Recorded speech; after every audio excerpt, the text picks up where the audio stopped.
इस वीडियो में जानेंगे कि अमेज़ॉन पे जो डिलीवरी किए हुए हैं उसका ट्रैकिंग कैसे करेंगे। तो इसके लिए अमेज़ॉन ऐप का उपयोग करेंगे जो डिस्प्ले पे है, इसको ओपन करेंगे। ओपन करने के बाद जो ये 3 डॉट है उस पर क्लिक करेंगे।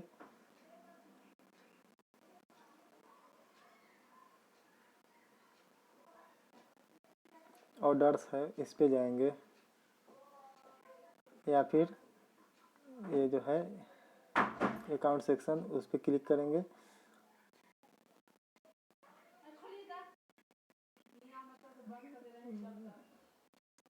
इसके बाद सबसे ऊपर जो है योर ऑर्डर्स है उस पर क्लिक करेंगे। जो ऑर्डर होगा सामने आएगा, उस पर क्लिक करके डिटेल जानेंगे।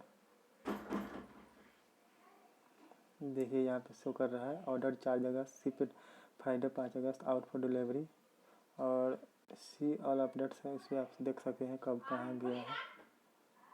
तो इस तरह से आप अमेज़न की डिलीवरी ट्रैक कर सकते हैं। धन्यवाद दोस्तों।